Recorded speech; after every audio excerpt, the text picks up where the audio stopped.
오늘 시편 144편 1절부터 4절까지 말씀을 같이 읽었습니다. 2절에 보면 여호와는 나의 사랑이시오 그렇게 되어 있죠. 여호와는 나의 사랑이시오. 하나님은 우리에게 사랑이 되십니다. 하나님은 사랑이시다 그런 말이죠. 그러니까 하나님은 사랑이시다. 여호와는 나의 사랑이시오. 하나님은 사랑이십니다. 이렇게. 사랑은 하나님이다. 하나님은 사랑이시다. 그게 이제 그 하나님의 그 본성인데 하나님의 전부죠. 사랑이라는 게. 그러니까 사랑을 한다는 것은 사람에게 주신 하나님의 그 본성이라는 것입니다. 사랑이라는 것. 그거를 가장 잘 나타내 줄 수 있는 사람이 부모의 사랑이에요. 그러니까 하나님의 사랑을 가장 잘 나타내는 게 부모의 사랑이라는 거예요. 근데 이제 부모가 사랑을 잘 못한 사람들은 그 자녀들이 그 하나님의 사랑을 잘 깨닫기가 어렵다 그렇게 얘기를 하는 경우도 있어요. 그러니까 부모가 하나님의 사랑하고 가장 닮은 거예요. 그 어떤 마음이 이렇게 닮았냐면 사람이요 아무리 이렇게 폭력배나 다른 데서 나쁜 짓을 많이 하는 사람도 자기 자식에 대해서는 귀하게 여깁니다. 자기 자식은요. 다른 데 가서 막 나쁜 짓 하는데 집에 와서 자기 자식한테는 잘한다는 거죠. 참 희한하죠. 그러니까 그게 본성이라는 겁니다. 이 사랑이라는 게. 그러니까 하나님이 주신 마음이에요. 그러니까 왜 하나님은 사랑이시니까. 그러니까 그 부모가 진짜 사랑이 없다 그러면 그건 부모의 역할을 그 자기의 책임을 안 하는 거죠. 부모의 역할을 안 하는 거예요. 왜냐하면 하나님은 우리 보고 사랑하라 그러는 거거든요. 자녀들을 사랑하라. 그런데 그거를 안 하는 거예요. 자기는 그러니까 하나님을 잘 모르죠. 하나님 잘 모르니까 또 그렇게 하는 거고, 하나님을 알면은 이게 사랑하게 돼 있어요. 어떤 사랑을 하게 돼 있냐면 조건이 있고 없고를 떠나서 내 자식이 이렇게 하니까 내가 사랑한다는 그런 마음이 아니라 그렇게 안 해도 그냥 사랑하는, 본성적으로 사랑하는 마음이 있단 말이에요. 그러니까 그거는 조건이 없는 사랑이라는 거죠. 그래서 그거를 무조건적인 사랑이다. 여기 가장 닮은 사람이 누구냐면 부모예요. 여러분 그 남편과 아내도 조건이 굉장히 많습니다. 그죠? 네가 나한테 이렇게 해주면 내가 이렇게 해줄게 하는 그런 게 많아요. 그런 그 자녀들도 그래요. 자녀들도 부모가 나한테 이렇게 해줬으니까 내가 이렇게 하지. 이제 그런 애들도 많아요. 그런데 부모들은 정상적인 부모예요. 비정상적인 부모 말고요. 정상적인 부모는 자녀한테 뭘 기대해서가 아니라 본능적으로 그냥 그게 된다는 겁니다. 본능적으로. 그거를 이제 하나님의 사랑이다라고 볼 수가 있는 거죠. 가장 닮았다. 하나님의 사랑은 아니지만 하나님의 사랑과 똑같지는 않지만 많이 닮았다. 그래서 자녀들을 위해서 희생하는, 부모의 마음은 자녀들을 위해서 희생하는 거죠. 아이를 건지고 자기가 그 반동에 의해서 떨어져서 죽었다는 그런 부모들도 있고 뭐 이러잖아요. 뉴스 같은 데 보면은 본능이라는 거죠. 자녀를 살리고 자기가 대신 희생한다는 그런 게 본능적으로 이렇게 나타나는 그 부모의 마음입니다. 근데 그거를 못 느끼고 살아갔다면 좀 부모의 사랑을 못 받아서 그런 거죠. 제대로 이 부모의 사랑이 뭔지 잘 이렇게 이해가 안 된다. 그런 사람들도 많이 있었어요. 제가 얘기를 들어보면 그런 사람도 꽤 있더라고요. 부모의 사랑을 잘 모르겠다. 사실은 그런 못 느끼고 살았다. 그런 마음이 이렇게 든다. 이렇게 해요. 모르겠어요. 저는 어릴 때나 뭐 이렇게 보면은 다 부모의 사랑이라는 건 무조건적인 사랑이고 그런 희생적인 사랑이라는 것을 뭐 체험하고, 그죠? 그리고 우리 그렇게 옛날 우리 부모들은 거의 뭐 그렇게 살았던 것 같아요. 그러니까 자라나서도 부모님이라는 건 이렇게 하는구나라는 건데, 죽을 때까지 이렇게 하시다 가는 게 부모인가 보다 이렇게 생각을 하고, 그러니까 내가 효도하지 않으면 정말 희생만 하다가 가시겠구나 그런 이제 생각이 이제 드는 거죠. 근데 그걸 못 느꼈다고 그러면 고아와 같은 것이고 과부와 같은 것이고 나그네와 같은 그런 사람이죠. 그런 사람들은 누구를 빨리 찾아야 되는 거냐면 하나님을 빨리 찾아야 되는 거예요. 하나님은 무조건적인 사랑 어디서 찾아야 되는 거예요? 하나님이 그렇다라는 건 어디서 찾아야 돼요? 성경 말씀에서 찾는 거예요. 왜 성경 말씀에서 그걸 찾아야 되냐면 사람은요, 이게 그 진리라는 게 있어요. 진리라는 게 있고 우리가 생각하는 어떤 사실이 있어요. 내가 살아가는 것이 어떤 사실이죠. 그런데 그 살아가는 이런 것이 사실인데, 근데 진리라는 게 있다고요. 사실 말고 진리라는 게 있어요.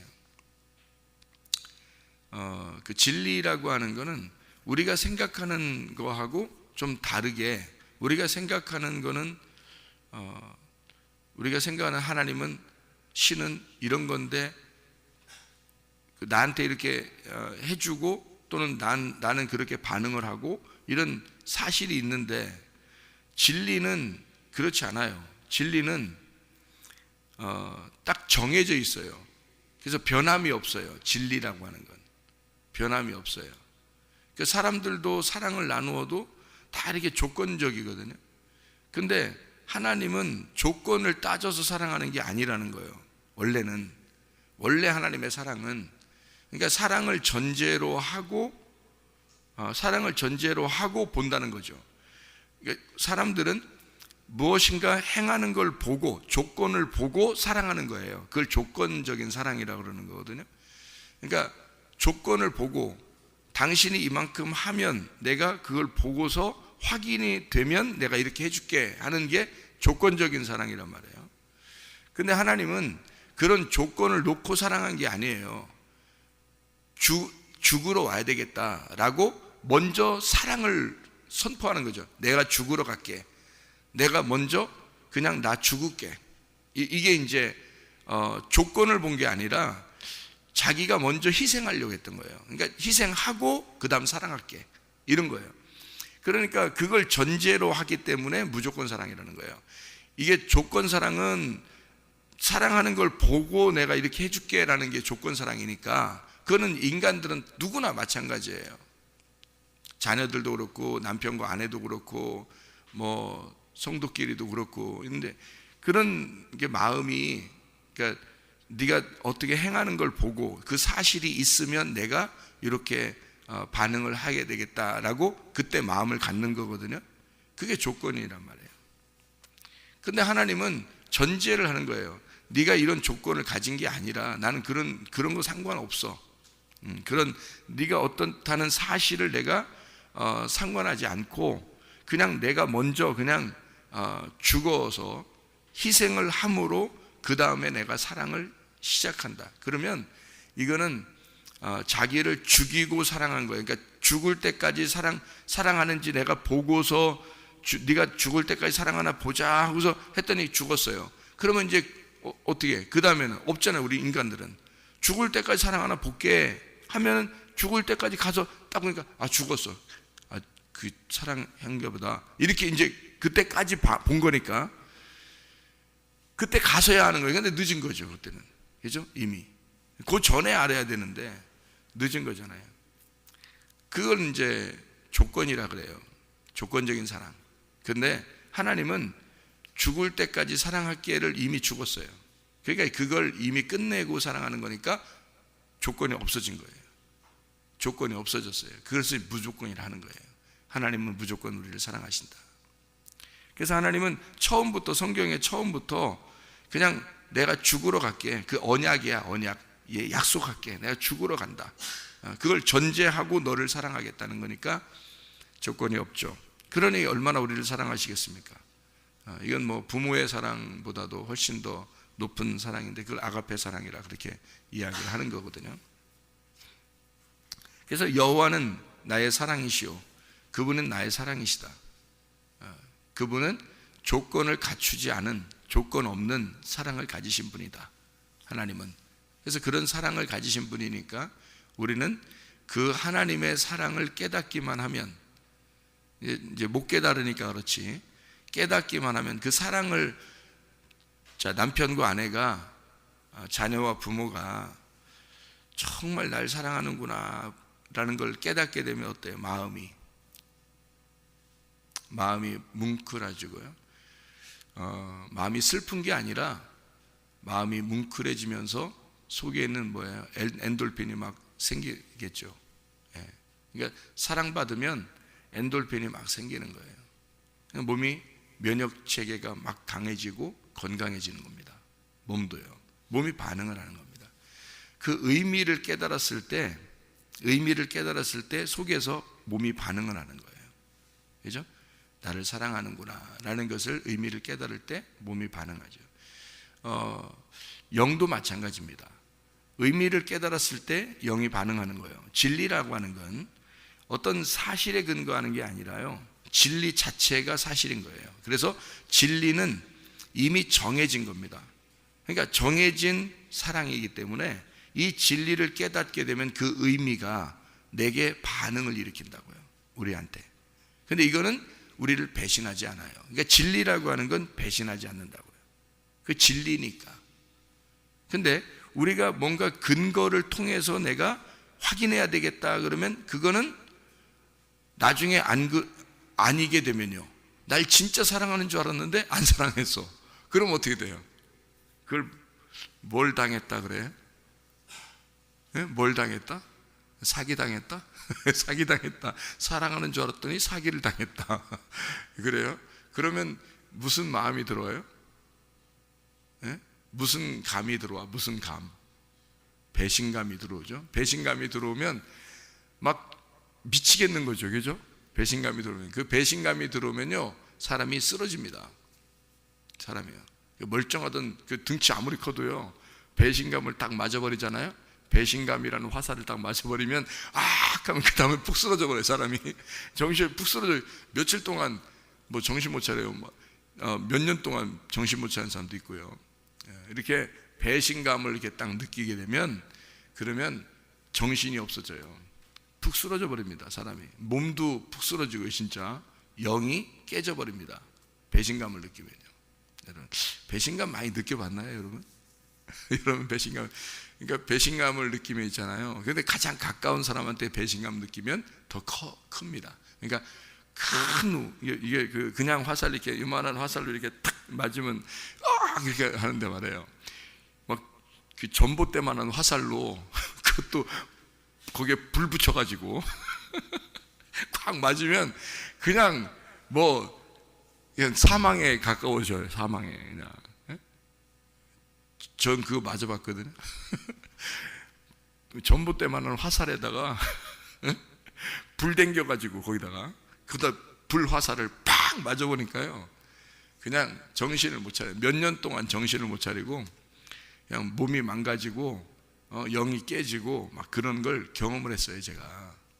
그래서 배신이라는 게 얼마나 무서운 건지를 제가 알았어요. 저는 사람들한테 배신을 먼저 하진 않습니다. 그래서가 아니라 원래 그런 정신이 그런데, 그런 사람이 있더라고요. 진짜로 그 배신이라는 게 있더라고요. 그래서 이게 불화살을 맞고 이게 쓰러져 보면 그게 얼마나 무서운 그 독화살인지를 알게 되거든요. 그러니까 사실을 근거해서 우리가 살다 보면은 어느 날 배신을 당할 수가 있단 말이에요. 그러면 정신을 못 차리죠. 근데 하나님은 이런 사실에 근거하지 않고, 하나님 자체가 진리란 말이에요. 진리는 변함이 없어요. 변함 없는 걸 전제하고 시작을 하는 거예요. 그걸 진리라고 그러는 거예요. 그러니까 몇천 년, 몇만 년이 지나도 똑같은 거예요. 그게 진리라는 거죠. 그런 게 진리라니까, 그걸 믿어야지.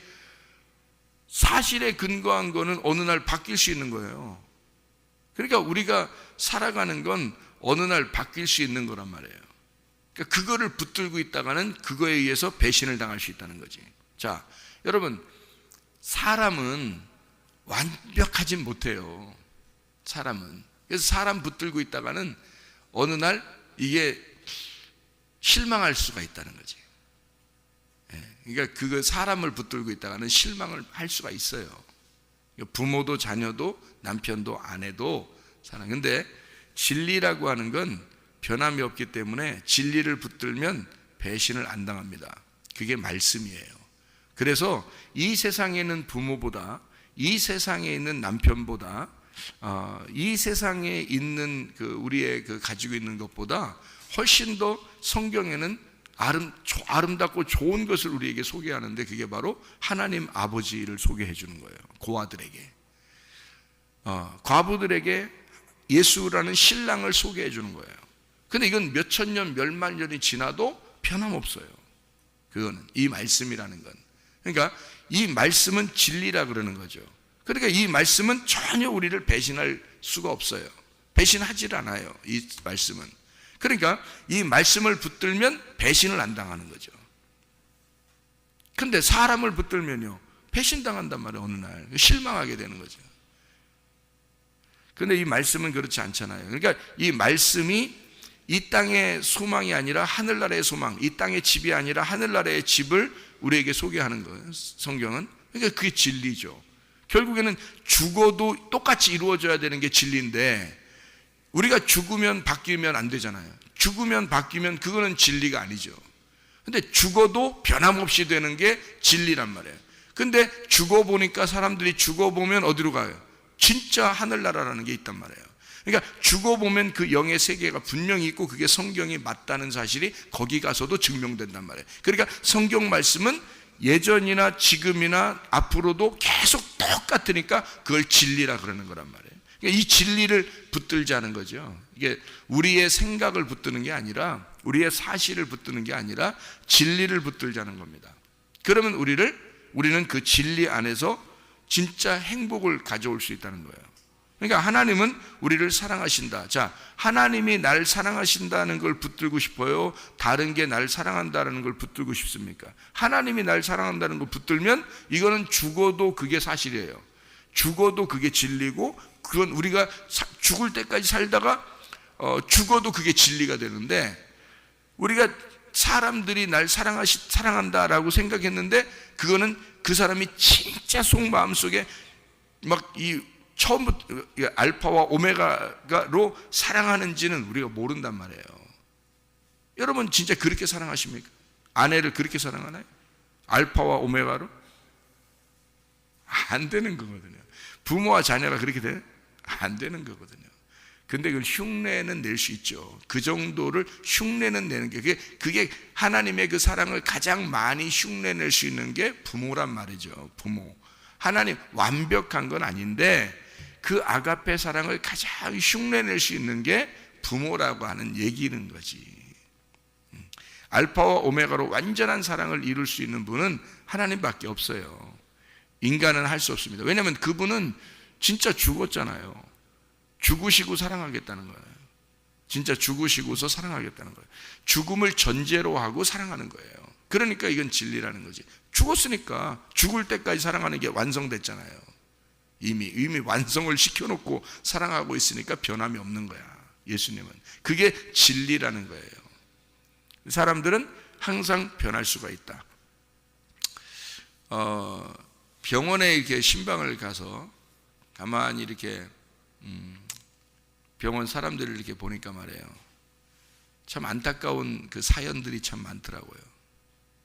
안타까운 사연들이.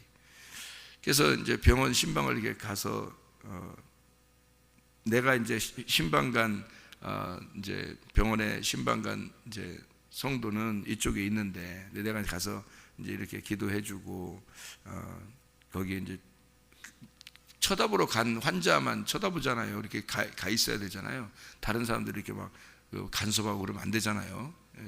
참견하고 그러면. 그래서 이제 이쪽에 기도해주고 이제 이렇게 있는데, 옆에 이제 환자가 자꾸 막 얘기를 걸어요. 말을 이렇게 자꾸 걸어요.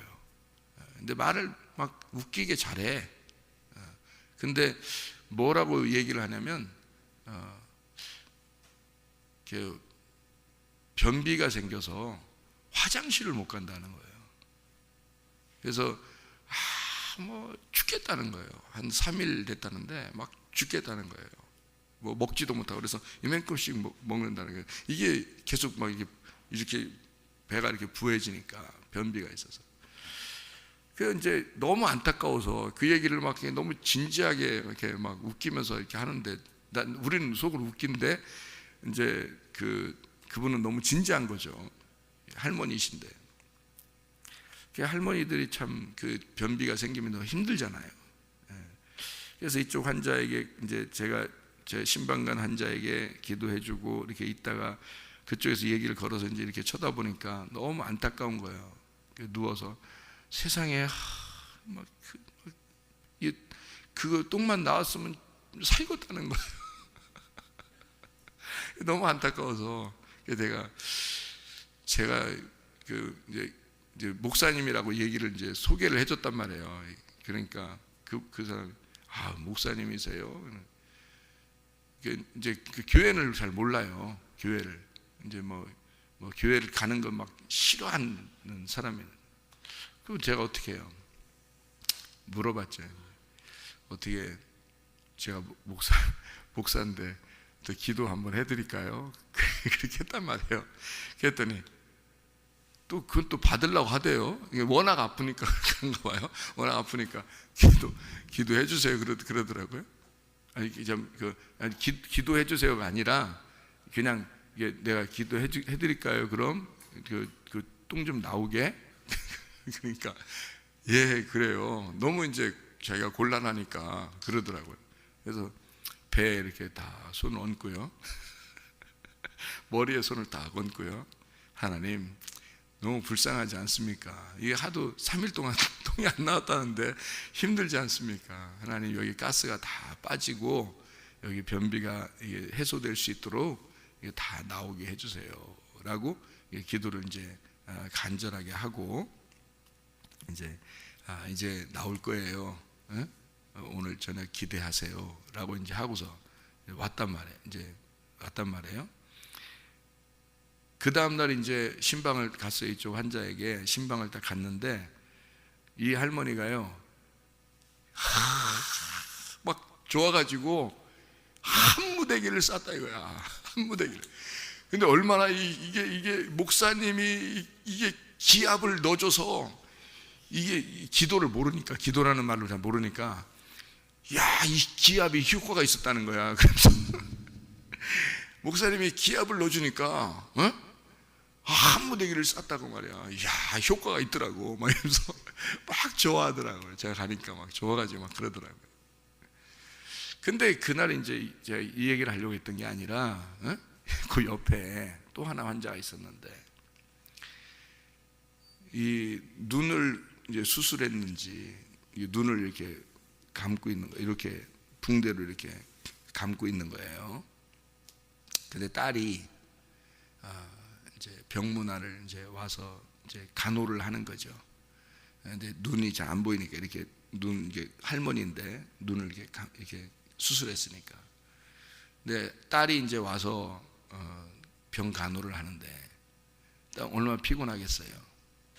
그러니까 옆에서 이렇게 하고 쭈그리고 이제 누워 있는 거죠, 딸이.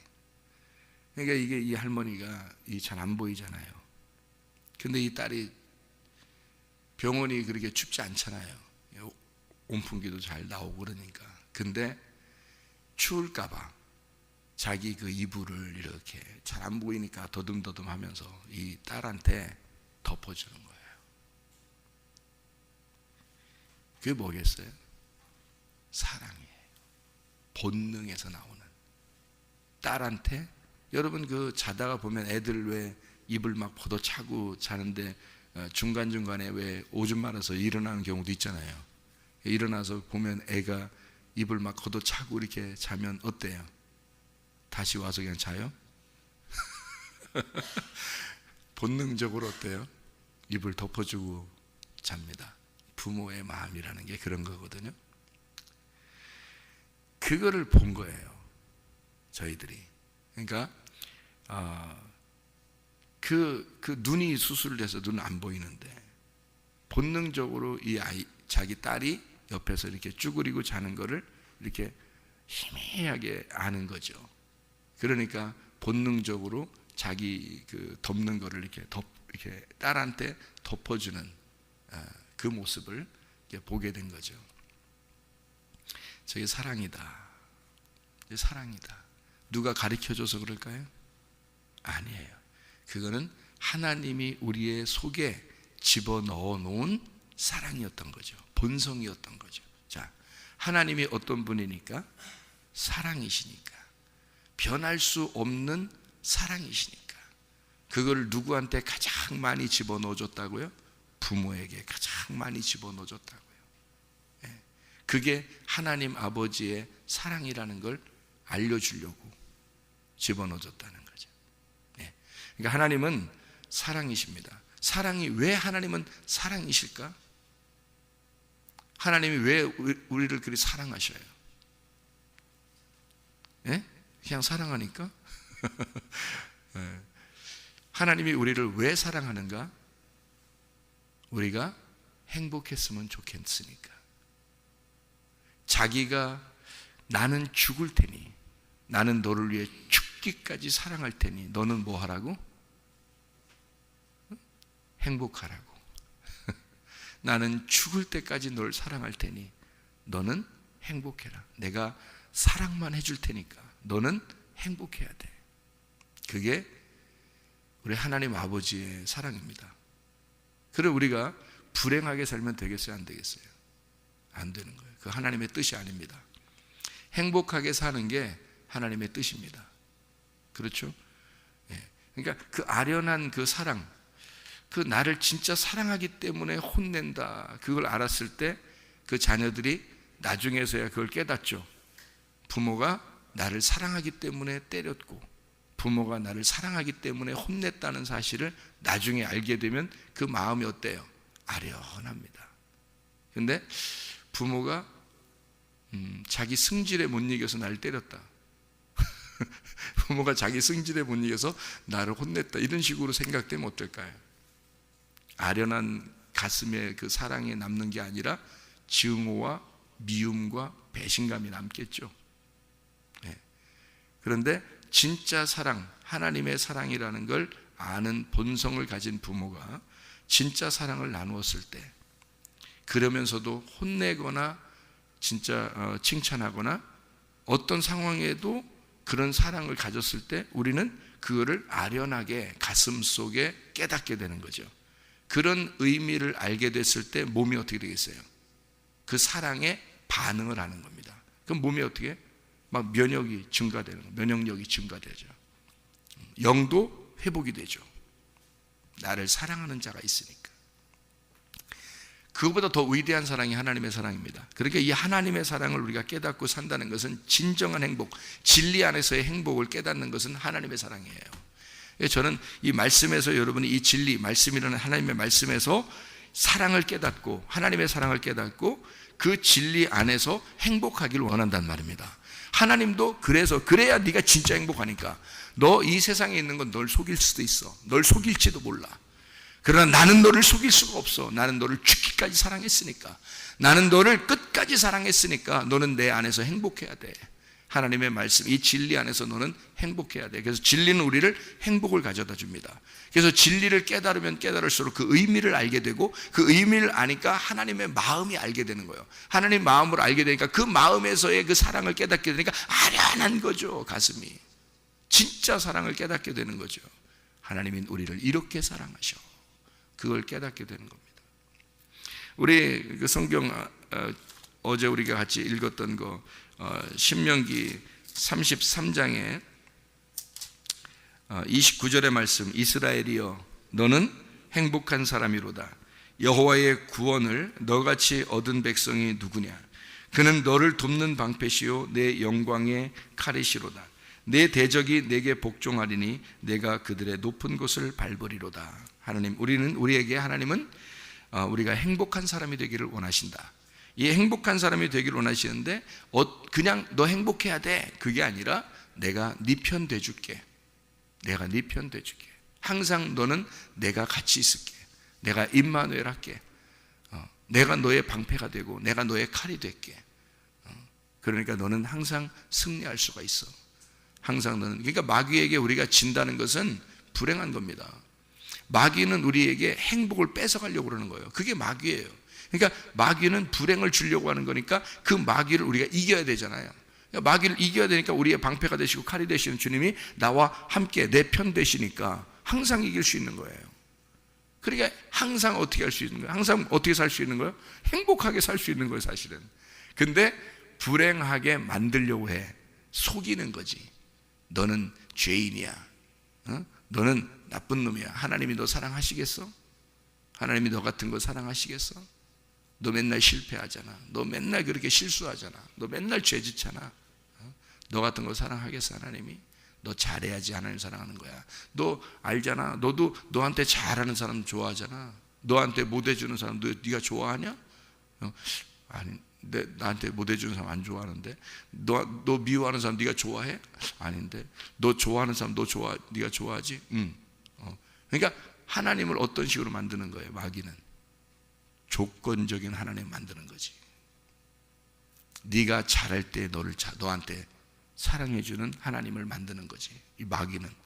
그죠? 마귀는 그렇게 우리를 속이는 거예요. 그런 사랑은 이미 끝났다니까요. 하나님에게서는 죽어버렸으니까, 나를 위해 죽어버렸으니까 이미 끝난 거란 말이에요. 그래서 사랑으로 완성, 십자가가 사랑의 완성이에요. 그것으로 이미 완성해놓고 우리를 사랑하기 때문에 변함이 없단 말이에요. 하나님은 그래서 변함이 없는 사랑을 가지고 있는 게 진리야. 근데 마귀는 조건을 내걸어. 이렇게 해야, 네가 이렇게 해야 하나님이 널 사랑하지라고 조건을 내건단 말이에요. 그게 마귀야. 그러니까 조건에 자기가 부합하지 못하면 어떻게 돼? 불행하다고 느껴지는 거죠.